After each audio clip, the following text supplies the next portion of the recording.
Welcome to How You Livin', a transformative podcast featuring best-selling author, inspirational speaker, and minister, Dr. Rick Rigsby.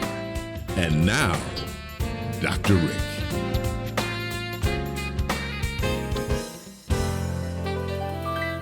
Hello, friends. Thanks so much for joining us today. I want to talk to you about the topic called compassion. Compassion literally means to suffer together. Compassion is defined among those who study emotions as the feeling that arises when you are confronted with another's suffering, and you feel motivated to relieve that suffering in some way. Compassion takes on many forms: being polite to an overworked store employee, listening to a desperate soul and offering relief, helping someone in need. I fly quite a bit, and I love showing kindness toward overworked flight attendants who have flown several legs that day and in need of a word of encouragement, a need of uplift. It is so easy to show compassion to people. I will never forget, following the death of my first wife back in 1996, the scores of people who showed compassion to me and to my boys, taking time to write a letter, dropping by the house and offering groceries and gifts for my children. I will forever be grateful for the acts of kindness, simple acts of kindness that made a significant impact on my life. Compassion is different from empathy. Compassion is active. The word literally means to suffer with. Empathy, on the other hand, like sympathy, is grounded in emotion or feeling. It's the ability to relate to another person's pain, but empathy does not have an active component. So, why is showing compassion so important? Well, according to PositivePsychology.com, compassion is as vital to life as the air we breathe. Its power inspires courageous deeds, all kinds of positive behaviors that have individual and societal benefits. Compassion, you might say, is a requisite for meaning existence. I even believe that compassion is the glue that keeps a culture together. It's certainly the glue that keeps a family together. A growing field of research validates the positive impact of compassion. Compassion promotes societal connection among adults and children. Compassion is related to increased happiness. Compassion is related to high levels of well-being. Compassionate love is associated with higher patient survival. Compassion expressed by physicians is related to decreased patient anxiety. Compassion promotes positive parenting. Compassion in the classroom is related to increased cooperation and learning. I taught at several universities for a couple of decades. The greatest advice I got for being a college professor came from my senior professor at the University of Oregon, who told me, be extremely competent, paralleled only by the compassion that you show for your students. I, like so many teachers, have discovered that if we teachers are genuinely concerned about our students to the point of action, that student will perform at a much higher level. As a matter of fact, I actually first experienced this in grade school. Back in elementary school, I talked a lot in class, which should come as no surprise, and I was constantly getting in trouble, constantly having to stay after school.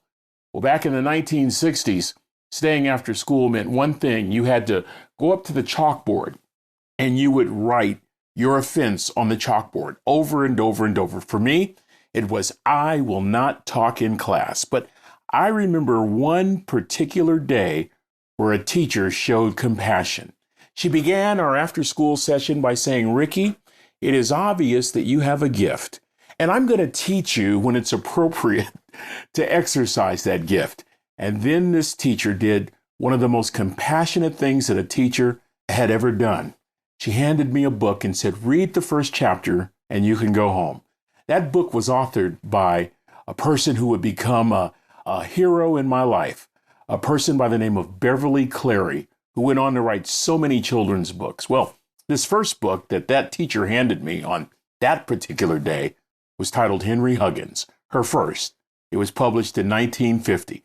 Let me tell you something, friends. I fell in love with Henry. I fell in love with his dog, Ribsy.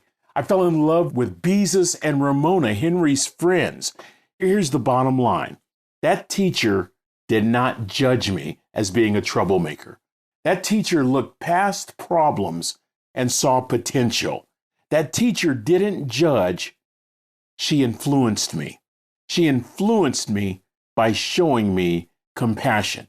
And I have to tell you, the rest of that year, I worked probably harder in that class than I did for any other class throughout my elementary school career. Why? A teacher brought out the best in me by showing me compassion.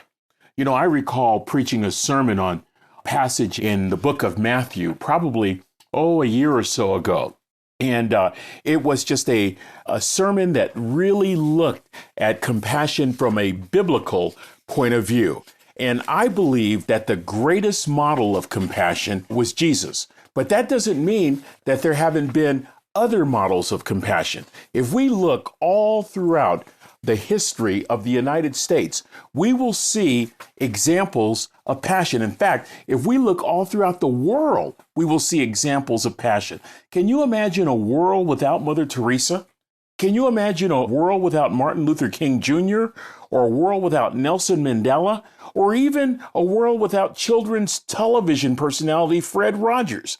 Seemed like regularly in Mr. Rogers' neighborhood, we always met people with diverse backgrounds, and it helped us to realize that different is not inferior, it's just different.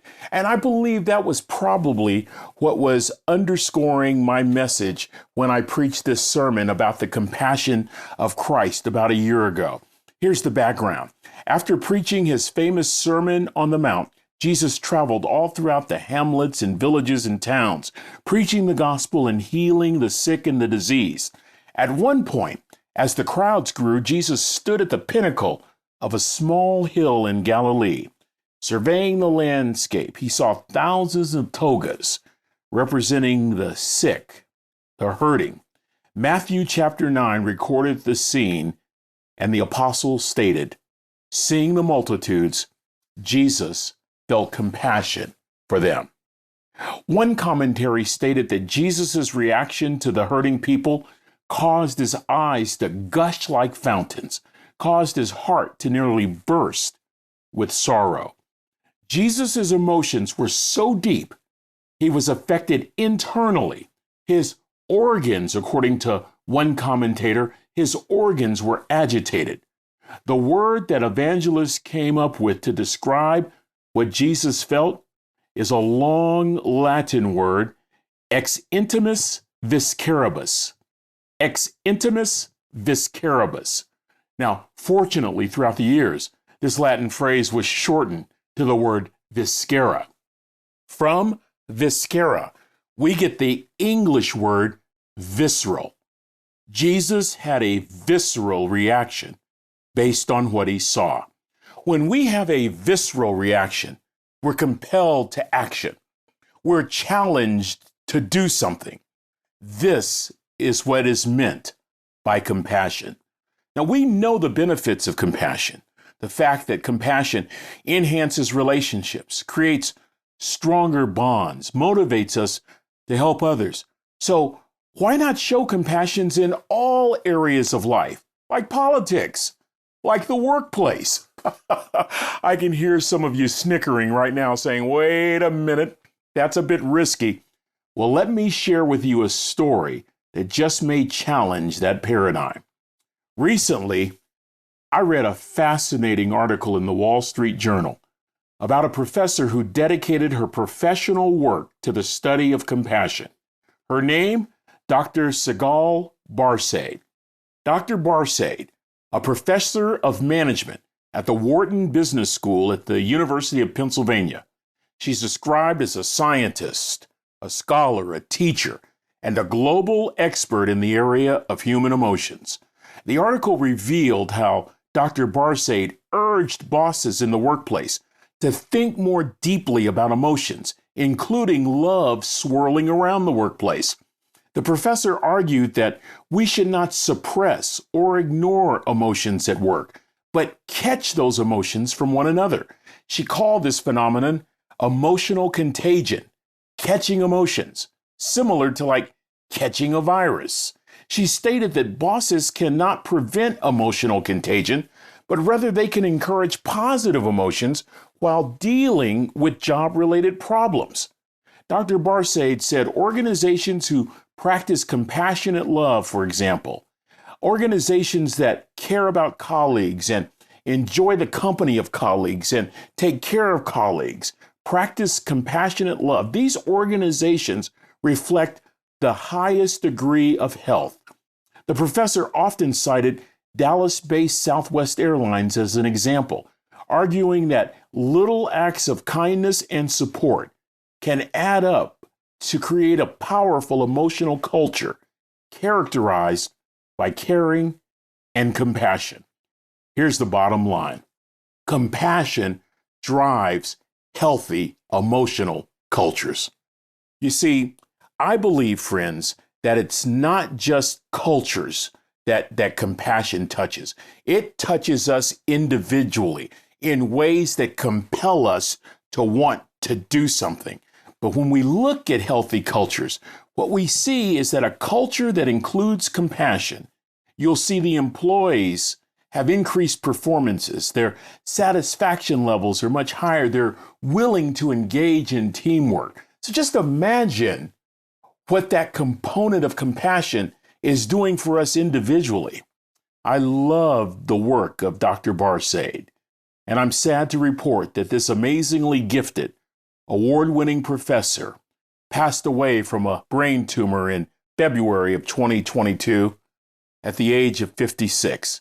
However, her legacy lives on through her husband, through her children, and through her groundbreaking research. One colleague noted that not only did Dr. Barsaid research the topic of healthy emotions, she was unusually compassionate and very attuned to the emotions of others. In other words, she lived the values she espoused. I found of particular note that Dr. Barsaid rebuked the thought that emotional intelligence is the softer side of business. Instead, Dr. Barsaid argued that emotional intelligence is a core part of being successful. Friends, just take a look around our world today. Would you agree that we could use a lot less judgment and a lot more compassion? A lot less anger and a lot more compassion. A lot less resentment and a lot more compassion. As you look upon another who is suffering, may you be fortunate enough to have a visceral reaction, a reaction that compels you to do something. For you see, in a day of division and turmoil and bloodshed, we could sure use more people with compassion today. Just a word, just a response, just one act of kindness really can make all the difference in the world. Well, friends, that's going to do it for this episode. Until we meet again, this is Dr. Rick, asking the most important question I can ask. How you living? Are you ready to make an impact in your world right now? Do you want to stop existing and start living your best life right now? Dr. Rick wants to give you the first chapter of his best-selling book, Lessons from a Third Grade Dropout, absolutely free. Just go to www.rickrigsby.com/free gift to get the print or audiobook right now. This is thepodcastfactory.com.